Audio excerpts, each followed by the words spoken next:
So how are you doing, Gil and Lippy? We are fine. Yes. I'm from UK and Jill is from joining from Australia, Yeah, so different time zones. Yes, yeah. and I've It must be flown down from afternoon. Brisbane to Melbourne this afternoon. Okay. So it must be afternoon for you, Lippy, and Gil for you late in the evening. Yes. It's morning for me, Sunday morning. Yeah. I don't know how. I Sunday don't know Sunday how you evening. manage all this time. It's difficult to Never manage, but mind, we are really all here, appreciate. never mind. Yeah, really appreciate your time and effort. Whatever you're doing for a community. I think I don't want to introduce yourself. I think many of you probably are aware. Gil is famous in the CRM, and she's also working so many things for the community. And if you look at whatever the work that Gil has done in the past, everybody has acknowledged. And if I talk about Lippy, I think Lippy is a digital transformation, a business consultant. She wrote a one nice book, and everybody has appreciated that. In addition to this, if you look at the Gil has done a lot of things for a CRM. She's a CRM success catalyst and multi-award winner in CRM. I think looking forward that opportunity, Gil. If you, to be honest with you, Gil, I have been talking to Lippy earlier as well as with Vinny that we are looking for this opportunity to have at least one dialogue with Gil. And luckily, we found this slot for this bootcamp. Looking forward to your session. Thank you, Rakesh. Really appreciate this slot for us. And Jill, do you prefer to be called Jill or Gil? Because I have been Jill. calling you Jill. Jill. Okay, so Jill and I have also done another session in New Zealand Business Summit, and it was a great opportunity to bring our experience together and share with the audience. So from my side, since I always also speak Hindi, and it's an opportunity for me to connect back to India community. So namaste, Indian viewers. And welcome to our session. Jill, do you want to say a few words before we start? Only that I love helping organizations get out of trouble with Dynamics 365. And the points that we are going to make are really important for people to take on board, looking beyond the technology itself and looking at a number of the human and personal aspects and discussing some of the traps that projects fall into and then have trouble. Absolutely. That. And on that aspect, I can say I help businesses in terms of increasing their profitability, looking from the different angle of digital transformation, but handhold business in terms of moving from different levels of digital transformation, which we will reveal that in our session today. But it's a different points when we talk about dynamics. There are different ways of helping businesses, and how it all brings together makes sense in terms of having a beautiful and brilliant platform with the Dynamics 365, whichever business site or whichever department or divisions you target to improve and achieve excellence. I really like your sentence, Gil, the way you mentioned, right? We should look at beyond technology, not very specific to technology, because everywhere, if I look at whenever I go and talk to any customer, they just talked about the product, what product capability offers. But I think in my view, this is just a one subset of it, right? Not the entire piece. If someone wants to transform their business, it is not just a technology, it's a human, the Oh, way no. Lippy you mentioned in the book, right? Mm-hmm.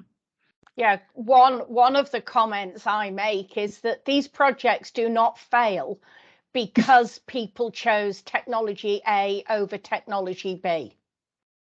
The projects fail when we look at the reasons for failure. They are always human decisions. And whether those human decisions are in the area of scoping or design or decisions made around specific development or testing or training, they will be human decisions.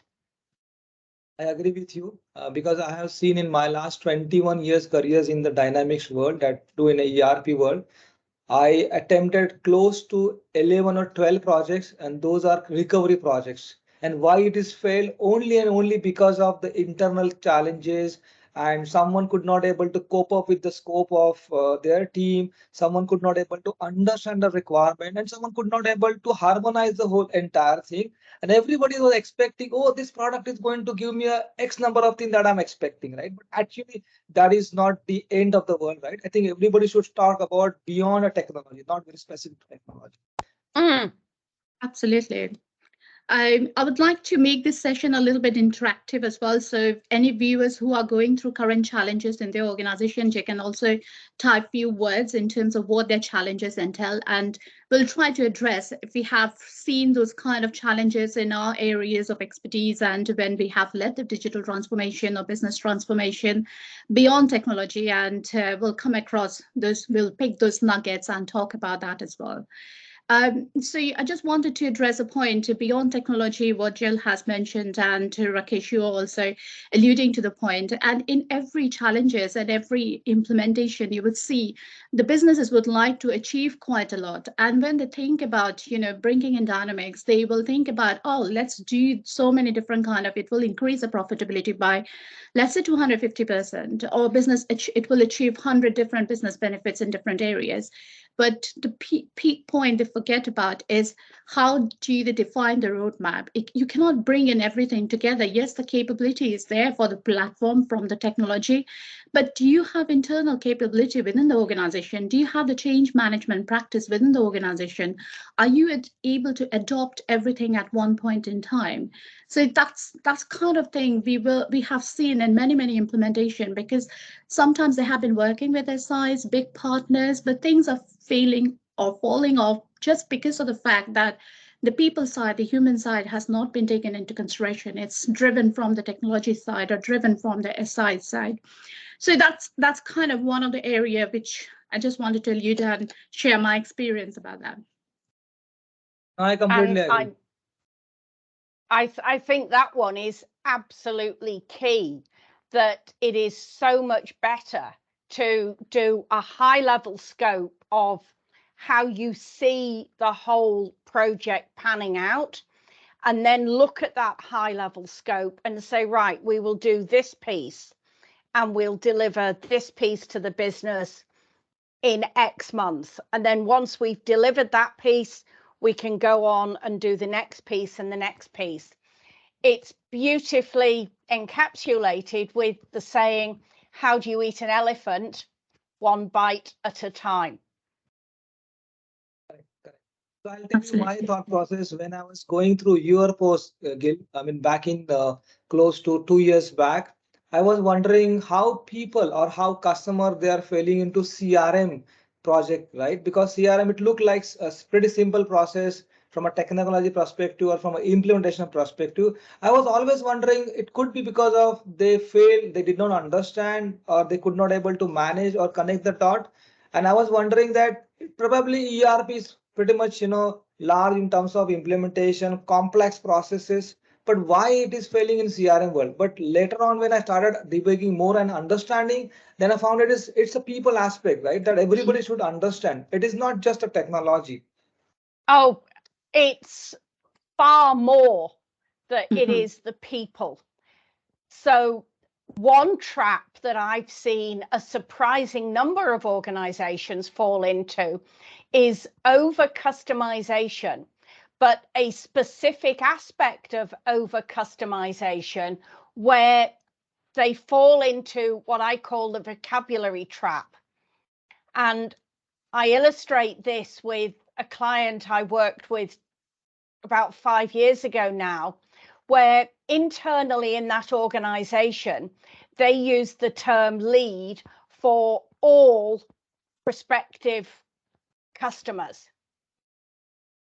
And the effect of that was when they brought in an external party to implement Dynamics for them. This external party configured, customized, choose your word, the lead absolutely hideously because of this, the client using the word lead for that whole pre-sales step. So instead of using the native lead to opportunity to quote even into order. They put all that functionality into the lead, and it didn't work. It failed really quite spectacularly, and they had implemented integration between this ridiculously configured lead into the finance system. Horrible. You Horrible. wonder why I it think- is failing off, right? Well, So with that, I'll take a pause now, Gil and Lippy, and I'll hand over to you. I think looking forward to a session. I can see a bunch of folks, they're asking questions as well. I try to encourage them to put their question in the chat, and towards the end, we'll try to address those. Yeah. So continuing with that conversation, Jill, so you were referring about this. So what happened? What was where are they now? Or what key learnings have they taken from that failed project or failed integration? Well, key learnings for me or key learnings for them? Well, that is a very good aspect. Yes. That was the project that taught me about what I now call the vocabulary trap, although I don't believe it was the first time that I'd actually seen it. The client themselves, I'm no longer working with them because they then decided to just bring in yet another vendor. And I suspect that they brought in the other vendor because they found somebody that was saying yes and no in all the right places, rather than pushing them to understand things correctly. Yeah, which this is another always big a challenge. trap. Yeah, it is quite a trap, and I have seen that previously, because when they change from vendor to vendor, it doesn't mean that it will be as successful. It's also mean to take a pause, reflect on the fact that what went wrong, and sometimes it is very difficult to see or pinpoint where exactly it has gone wrong for the organization itself. But for us coming from outside, we can easily see what are the variations, what are the things that might have gone wrong, and what they need to do is about hit refresh and start again, rather than continuing with, because you clearly mentioned about the customization, and that's definitely not the route of going forward. So how much customization are they going to take off? Take out, or are they continuing with that customization? That would be the key things to watch out for. Yes, absolutely. And once you've got certainly 3, possibly even 2 different vendors that have had problems with a project, I think it's fair to say that the problem is less likely to be all of those vendors and more likely to be the end client, because they are the common factor. Yeah. So if you're seeing the same thing repeating itself, the cause is likely to be the common factor, not the constantly changing factors. So it's quite, yeah, and it's about the methodology, it's about the framework they're implementing. Clearly, if you do by success by design or Microsoft way, you have to do it by what are the key 80-20 principle, how much of design and how much of customization versus configuration. And again, that becomes itself a debate on its own in terms of how you categorize the configuration and how you categorize the customization. But clearly that is not sure success, and have to rethink. So if you move from that vendor experience, what's the next customer stories do you have in terms of implementation? I think another one that is worth really highlighting to people is when we look at the designation of individual partners. A lot of organizations think, if we go to a gold partner, to this, to that, to the other, we're going to be safe. Now, superficially, you can see why people think that. But what value is a high-ranking, highly designated partner if the individuals that are going to be made available to your project are all relatively or even completely inexperienced? How much of that high designation are you going to see the benefit of?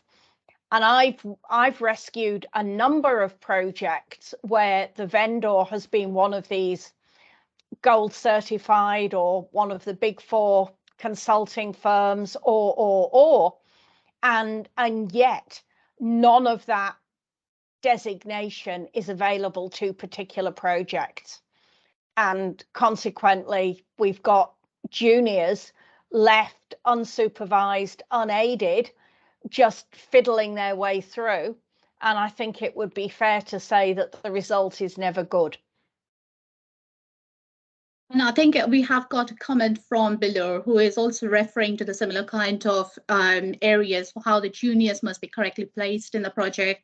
The visibility, high visibility of people setting the correction of what is happening within the senior executive. And this is also about the governance. What kind of governance is set in the project? Are we discussing the risks? Are we highlighting the risk? Are we okay to raise those risks, raise those sensitive risks, and discuss that in a quite collaborative way? And think about the mitigation so that it reflects the right path and to a success rather than hiding it under the carpet. So that's quite key. Absolutely. I think it's also comes down to what I call internal ownership. So making sure that a lot of people, or as many people as possible in the organization, have the knowledge to recognize when these things are happening. It's all very well us talking about them happening, but we're very experienced. We've got buckets of dozens of years experience between us. What does the client need to do to recognize those issues? What does the client need to do to stop them happening? What questions can the client ask up front to make sure that those problems don't arise? Or when they do arise, they can get themselves out of the problem and not get to the point where they've got an abysmally configured, barely working solution. Because and then to really add insult to injury with some partners where the client gets blamed for it because they signed off on it. In other words, a proposal or a suggestion was made, the client signed off, and that's all it's all their fault, where in fact the suggestion should never have been made in the first place. And I've got a story that illustrates that. Yeah. And to your point about how the client gets involved into it because they have signed and not asking the right questions. Sometimes we have the tools in front of us. And again, in the comment chat, Biller is referring to Azure DevOps is a very useful tool for tracking. Yes, we know that it's a very useful tool for tracking. The partners know that it's a very useful tool for tracking. The users, the people who are working in the project may or may not have the same level of maturity in terms of working with DevOps. And then looking at the client side, I have seen clients who doesn't know how to use the DevOps. And they would like to be educated, but that also means handholding. So which also means they are a little bit behind in terms of what to look out for, what kind of questions they need to look for, even if it is a transparent and collaborative tool. But it doesn't mean that they are looking at the right information, the right data, so to make that right decision. So it's a responsibility jointly need to be shared, whether the consultants or the partners and the client together need to ask the questions in an open forum. And it should be about the culture in terms of encouraging those kind of questions and answering those kind of questions to help and trigger and to move further and set up for success. I think there's also having someone in the client-facing team who is able to give people the information so that they can then spring from that information into their own environment. So not sitting behind and just saying, oh, we'll do whatever we're asked, but thinking much more, explaining what you've already got, looking at requirements, and always moving forward. So looking of requirements and scoping, you have talked quite a lot about the scoping. Scoping is a very good exercise in terms of what you need to do. And we can talk about that to Basavraj, maybe I'm not saying the name properly.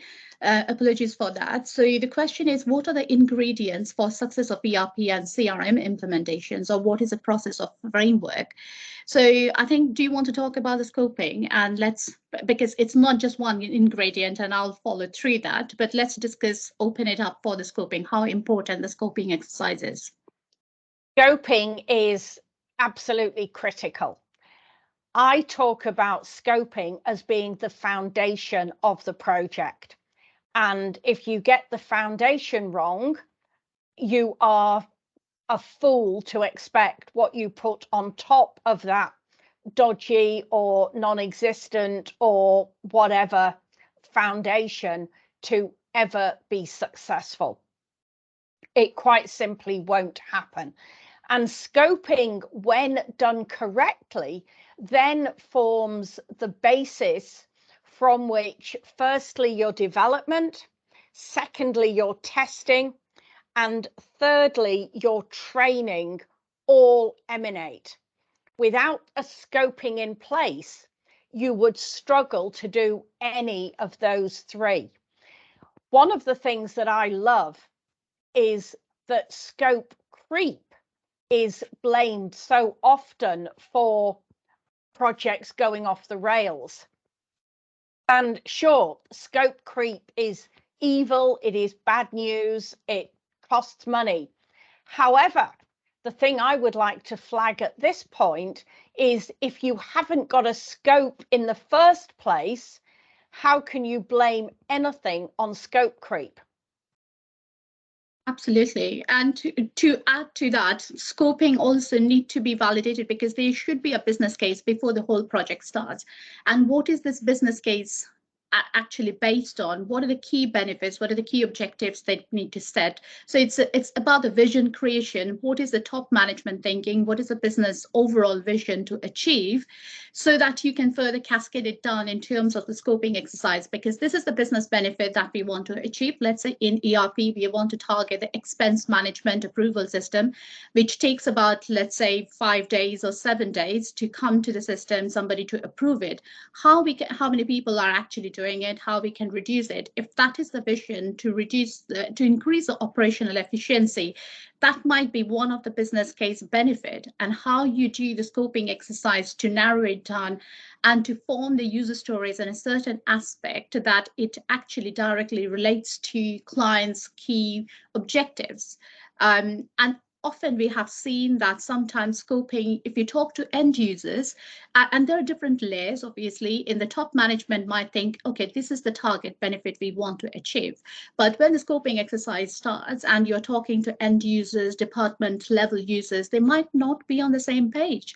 And they might be giving the requirements in a format, whatever they have been using in the system so far, because they don't want to lose the capabilities they have been using currently.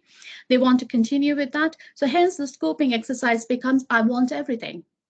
And then it becomes a conversation where there's a partner, where there is a consultant to say that, yes, you want a Rolls-Royce needs some money, you have to pay for it. So where does it come from? Do you really need everything, or do you need a minimum viable product? So that's the discussion which need to happen. Certainly.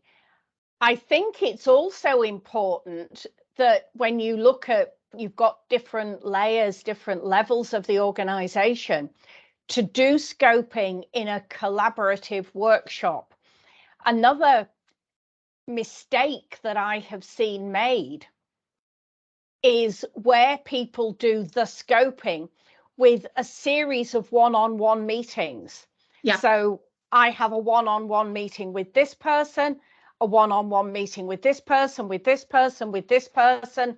And of course, each of those people is going to give me a list of, even if it's as few as 3 points each, and usually it would be a lot more than 3 points each. I feel very strongly that it is not appropriate that the outside consultant should then take away those all of those lists, In silos.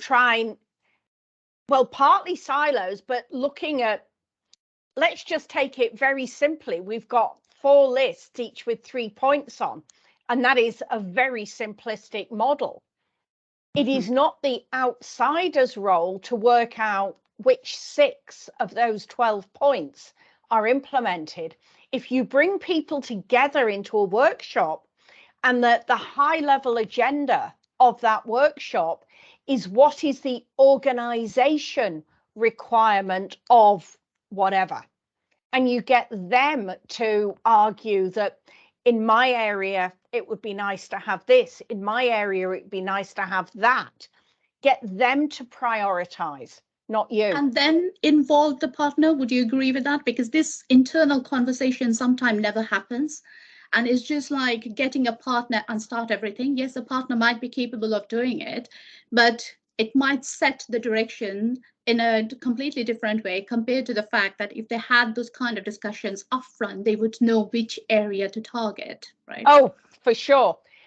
One of the things that I like doing when I'm talking to a very early stage client is splitting a project so that the high level scoping is a project in its own right with a price associated with it.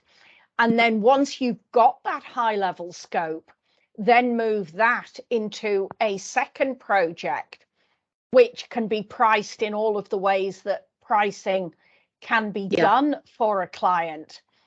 I think it very foolish to take the idea that for X dollars, we can do whatever, everything, where whatever includes a scoping. Because if the scoping hasn't been done, how did you get to, we want this, and this will cost Y dollars? Where did that information come from? Yeah, the budget is finite, but in Agile world, sometimes it tends to people feel that, okay, it's an Agile project, so we can chop and change the requirements whenever we need to do it. But it's not. The scoping is also need to be finite, because if you enter a sprint, you need to enter with a certain story points, and that is finite. Even if you chop and change, it needs to stay the same to deliver that sprint in an Agile way so that you can have that upfront benefit. So Absolutely. let me change. Yeah, sorry. I was thinking your story, Lippy, where one part of the organization was kept out of that upfront scoping might be relevant here. Yes, absolutely. So this was talking about a global rollout, and it was 12 countries involved in it. There were some emerging markets, and they were like really matured markets. So the matured markets were using their own internal system, and some were using Dynamics, obviously very much customized. So they didn't want to get involved into the very basic discussions whenever the project started. And the project started with the emerging markets, with the getting the requirements in, and the mature markets were involved to a certain aspect, but they didn't want to because there were quite a lot of resistance. And usually that happens because if they have a mature system, it's more about, yes, we have got everything in our system. We are achieving all the results that we need to do. We don't want to move away from it because we will lose the capabilities. So all those conversations started. But what happened towards a midway of the project is we started getting the requirements from the matured market, which was quite a variance from the scope of the project that we had decided. Obviously, that impacts the budget. And when we started having that conversation about the budget with the senior stakeholders, it was more about, yes, this is the finite budget you have to deliver whatever we have got. So anyway, we try to bring in everything together, balance. It's a balancing act. So we try to bring in everything together. But the matured market and the implementation went in 3 different waves. So after the matured market went into it, the adoption didn't kick in very high. So after 1 or 2 months, the matured market thought to their original product, which was highly customized, even though that was not achieving all the business vision and benefits, but they moved away from the new implementation to the old customized product. So the key learning from here is, yes, you need to get all the stakeholders involved, all the decision makers, even if it is from different countries, bring them in one room, try to agree the streamlined processes, because that's the key to success. If you haven't got a streamlined process, if you haven't agreed on this is the way to move on, the adoption is very key. Otherwise, and how do you engage? Adoption helps if you engage them quite early on. It cannot be left behind after the implementation or after certain countries have gone live. So that was a key learning. It has definitely impacted the budget, but the most important part was a mature market have gone back to the original product, which was the key failures of user adoption. Yes. I think we can follow on from that, Yeah. whenever, particularly in an agile world, when you're, I'll use the word scoping, but you're designing a particular piece. I don't want to use all of the normal agile vocabulary because that will also cause problems. But you're designing a lump of functionality. You can only release that lump of functionality to the business if that offers benefit as seen by the users. So it might use all kinds of new, cool technology, but if that is harder or clunkier or whatever, as seen by the users, that particular piece is probably not releasable at that point. That doesn't mean that it's bad, that it shouldn't form part of a sprint. You may well do 2 or 3 or even more sprints with only one go live, because each go live needs to be a step forward for the users in question. Absolutely. And this is where I would like to share just 1 or 2 slides possibly. So hopefully you can see my screen. So there was a question about digital transformation, and this is what I have written in my book as well, Building a Digital Future. So there are the 5 key elements of digital transformation. Where does the engagement start and who are you engaging? The senior stakeholders to the end users, to different countries, to everyone need to be involved. The process and innovation, you need to think about the business processes and the business benefits that we both of us are talking about. Technology is there, the cloud, flexibility, scalable, and agility is all provided by Dynamics, but build that in a roadmap of level 1, level 2, or level 3, and build that in a couple of years plan, or even if it is not short term, medium term, long term. Then think about the data and analytics. So keep where is the current data? Well, a Power Platform is a very good tool in terms of using the existing data. Maybe data need to be cleansed, but you can build up an app, a solution to target the business challenges that they are currently focusing on. Build the metrics, build the KPIs, not just focus on the costs and the financial aspect, include the customer engagement, that's also one of the KPI, and the loyalty. And finally, the business and culture, build your roadmap, the digital roadmap with business, and prioritize by understanding the desire versus capacity of changes, because otherwise it cannot, as we have discussed about the user adoption. So it's the desire versus the change capacity, how much people can take on. And while we were talking about the roadmap, so think about the customer experience on your x-axis and the operational efficiencies on your the other way around, customer experience on y-axis and operational efficiency on the x-axis. Then digital assets. So this is the first layer. What kind of digital assets you're using, like digitization? That could be level 1, where you are changing from manual processes to the electronic digital aspects. Then it's about the digital experience. What kind of business processes you are changing? What are the business benefits that you are delivering through the entire program? And finally, the digital transformation, where it is more about if you're creating new business processes, you're creating new markets, you're penetrating different markets, customer segments. So think about in 3 different layers of your digital transformation. And this discussion cannot happen when you have just started the scoping exercise. This discussion needs to happen continually with the senior stakeholder to say what exactly are we trying to achieve. We don't want to achieve everything at one in single goal, because then it's a sheer not success. It's surely we are targeting ourselves for failure. What would you like to say about this, Jill? Well, I think you've said a lot of it, but it's once we've worked out where we are, what we want to achieve, then putting things into some form of order. So from where we are now, what are the low-hanging fruit? What are the things that we can quickly deliver? And I say quickly, everything is relative. Absolutely, and how it can could we, be, yeah. how can we deliver something relatively soon so that key users start to see real benefit of the project as a whole?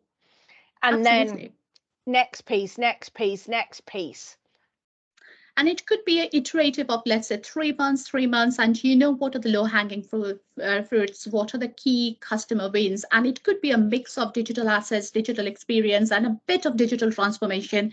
You can position yourself somewhere here to say that, yeah, you can bring a bit of everything, but again, build that over the period of time, because user adoption is also key. As people get used to using the new system, new ways of working, you will see the next phase will go much more smoothly. Yeah. Yes, particularly if this is a greenfield project. So the system at the start has got very little of the sort of functionality that we can deliver, which means it's going to be a big step for that first piece of functionality for the end users. Whereas once you've got a reasonable number of users using the solution for some aspects, taking some to a bigger number, but inside the same solution, the same navigation, a lot of stuff will be the same. So it will be a lot simpler. And Biller is agreeing to the fact. So he's also saying, I agree to highlight pros on the project at start and in the project closure. We aim this and we had now that also plus this. So let's talk about the ownership, because that's also quite important in any kind of implementation about the project. The roles and responsibilities might be key in terms of identifying those who are the key stakeholders for the project implementation, from the client side, from the partner side, if you have external consultants coming in. And how does it pan out into your project, Jill, that you have been currently working on? And maybe one of the examples that you would like to share about the responsibilities. How did it work? How did it go? Usually by the time I get involved, it's going badly. I think there needs to be a lot of responsibility for taking on board the learning. And we need to make sure that all the relevant people get that base set of understanding. We need to avoid the just in time where we just answer particular questions, but we're not filling in the main picture. So I'm not quite sure which of the stories that I shared, Libby, you were thinking of.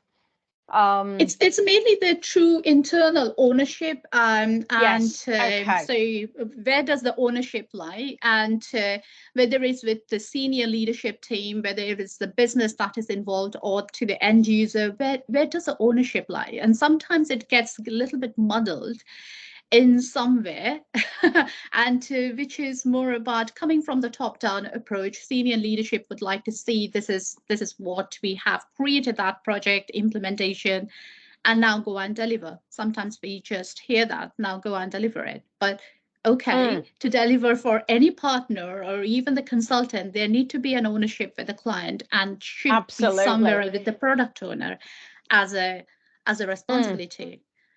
And I think that owner, and one of the mistakes that I see is that somebody, doesn't matter what the job title is nominated as the internal owner, but they are not given enough training, education, or they don't have at the beginning of the project enough knowledge to really take on the responsibility of the ownership. And I've also without seen that, the other aspect, just to sorry interrupt, because I thought it's really a good train of thought where you were referring product owner didn't have the training, and I've seen product owner who had the training, have lots of knowledge, but it's about just a product owner deciding without actually talking to the end user, without actually involving the end user. So that is another thread of experience I have seen. Yes. Yeah, I agree with all of that.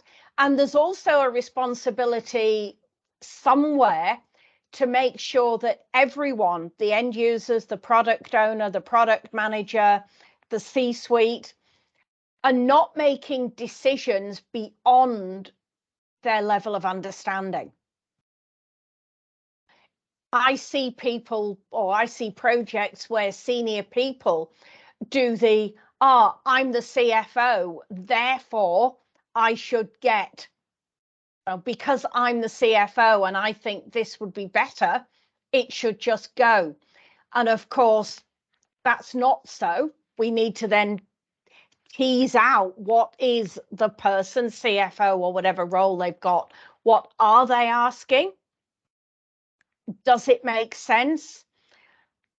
And an absolutely potentially fatal mistake I see is where somebody comes up with this sort of idea, particularly tagged with the I am whatever title I've got. It's pulling up the rank sometimes always interrupt in a good way or in a different way, because sometimes it distracts the objectives and bringing it down to the fact of when you have got agile ways of working, and Biller is saying sometimes agile is a bit misunderstood, is absolutely right. I think what does agile often mean? Understood.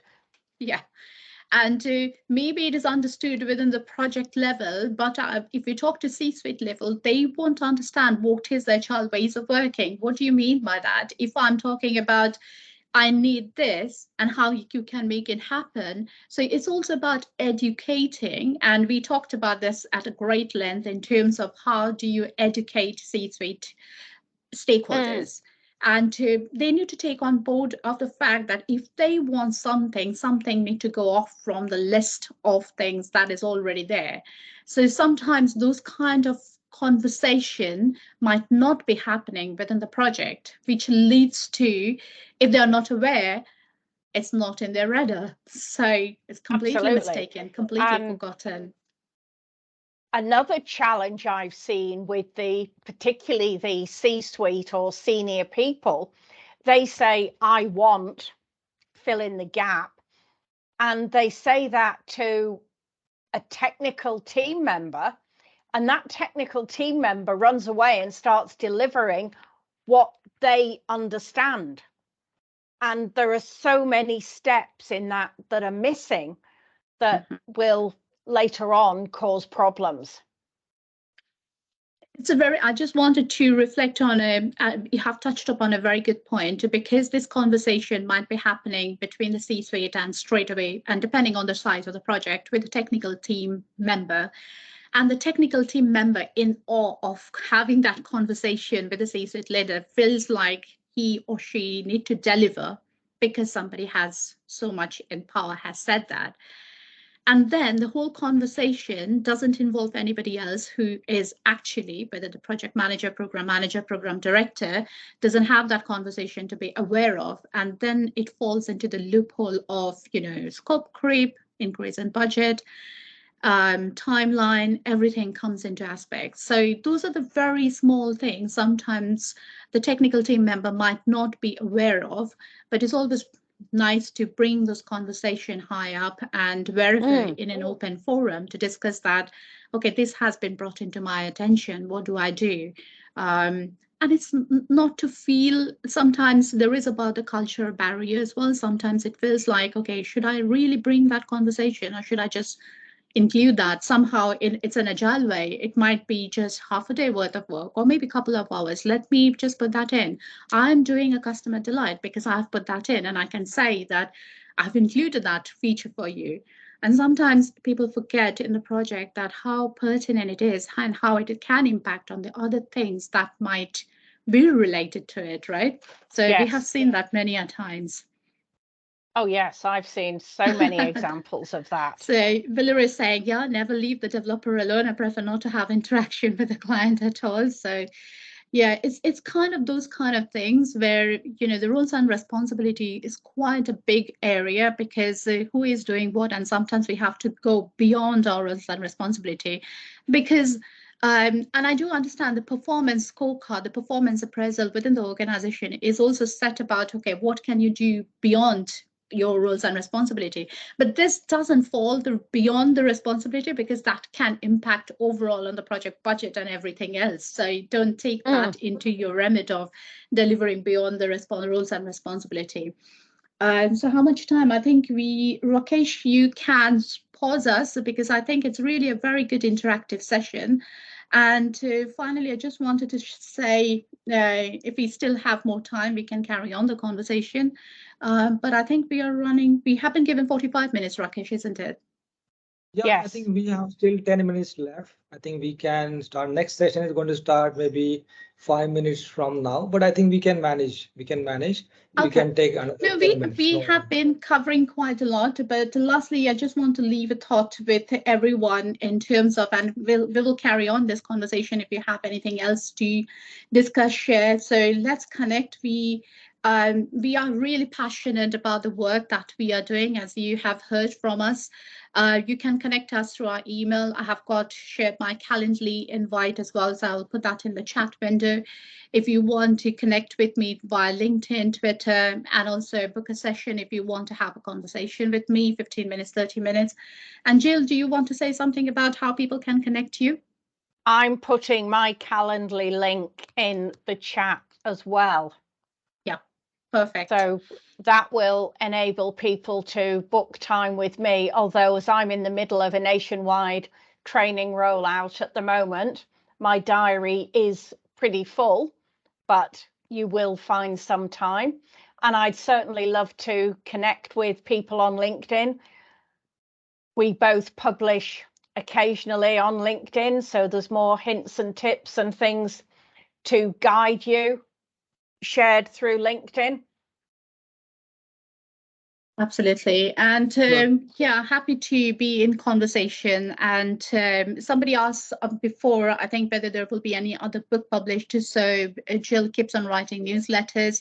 I keep on sharing in LinkedIn, and I'm happy to have a conversation if you want to chat with me, the book through my Calendly invite as well. Over to you. So I think with that, we can probably wrap it. Yes, absolutely. And have a happy Sunday, everyone. And thank you for listening in. Yes.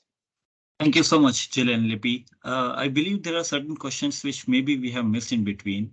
So Chandrasekhar is asking, what would be the methodology for project management for modules which are pretty newly released by Microsoft, where there are product bugs and gaps, and consultants don't have experience in the new model implementation. So how do you deal with those kind of scenarios?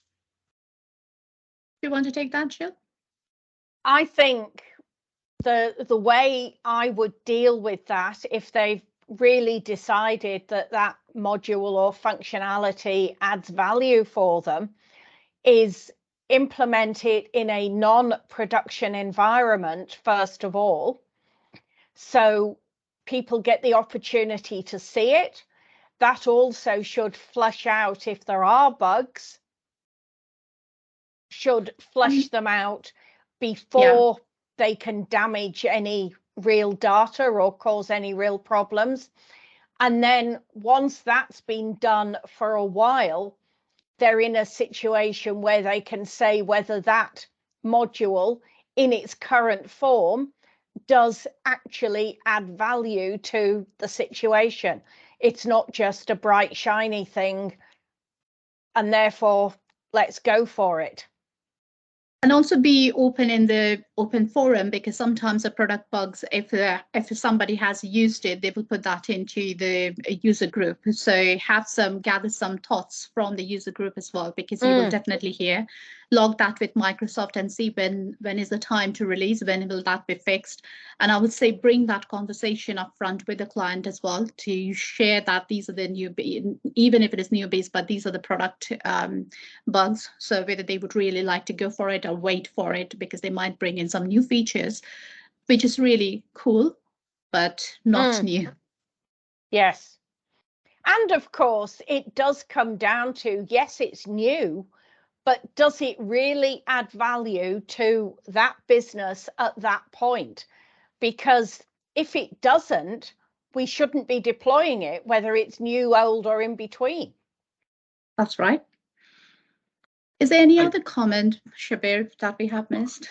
Yeah, I totally agree with the points that you have mentioned, Lippy and Jill, and definitely it's kind of very common in all the implementations that even I have seen. We are facing these challenges wherein we get these kind of ad hoc issues in between, and we need to work on it. So I would say thank you, Lippy and Jill, for a lovely session and sharing the real life customer stories for the business transformations and the challenges that are being faced and how to even overcome it. Even in my career, I have come across many such projects and they have not gone smoothly down the line. But definitely with the learnings that you have shared now, it will surely help us in our implementation projects going forward. Thank you so much for your time, and thank you for always helping out and contributing to the community. Thank you. Thank you for having us. Thank you. Bye now. Bye-bye.